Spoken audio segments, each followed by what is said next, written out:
what's up guys, FXZ here with another unboxing video. This time we're going to be doing the iPhone 8. I got this phone from my company for free. I paid $0 for it because it's a company phone.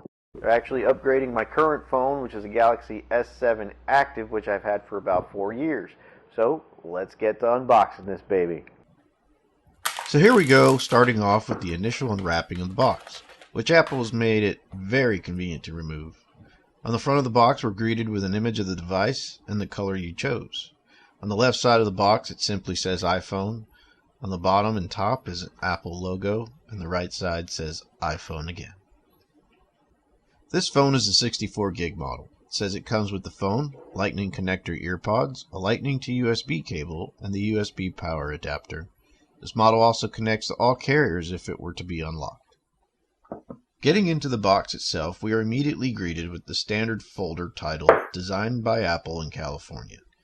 In it you will find the Welcome to iPhone card, which describes buttons and features, then a piece of paper recommending you read the online user guide, and finally the Apple stickers. Nice to see less paper wasted in the box. We'll set the phone aside for a minute while we check out what else is in the box. Your typical 5-volt slow charger, Lightning cable headphones, and the Lightning to USB cable. I used to like the plastic holder these came in.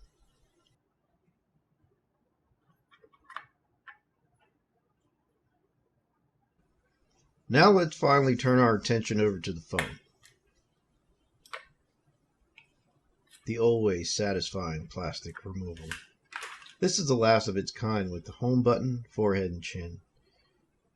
You can still make out the antenna lines. You still have your mute switch and volume buttons in the same location, and the aluminum finish around the edges. The bottom retains the speaker grill cutouts and the Lightning cable connection, but no headphone jack. The right side simply has your power button. The back of the phone is now made of glass, so wireless charging could be made possible. The Apple logo and iPhone branding are under the glass. You also still have a camera bump, flash, and sensor. You still press and hold the power button in order to get it to turn off. Right away you notice how light this phone is. It is also a very slippery design, which is a bit nerve-wracking considering it is made entirely of glass. I do like the size of the phone, not too small like the SE, and not too big like the 8 Plus.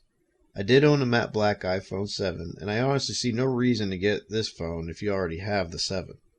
If you're coming from something older, then this may be a nice upgrade. I could honestly say this is the best iPhone with a home button. For a size comparison, here you have the iPhone 11 on the left and the iPhone 8 on the right. It has a 4.7-inch display and a resolution of 1334 by 750. This comes out to 326 ppi. Other features include IP67 water resistant, wireless charging, the Apple A11 Bionic chip, True Tone display, single 12 megapixel wide camera, optical image stabilization, 4K video recording up to 60 frames per second, a front-facing camera that's 7 megapixels that records at 1080p, 30 frames per second, and an 1821 milliamp battery. The company also provided a knockoff OtterBox case which appears to be a one-to-one copy. It even has the plastic screen protector in the front cover and a window on the back to show off the Apple logo. Although these cases provide great drop protection, I'm not a fan of how bulky they make the phone, or how there is plastic encasing the phone rather than rubber. Given my work environment, sometimes dirt will get in between the case and the phone, causing it to get scratched. I recommend you find a case that has a rubber casing around the phone first and then plastic around that. The clip also acts like a stand for the phone, but it doesn't allow the phone to clip in with the screen facing outward.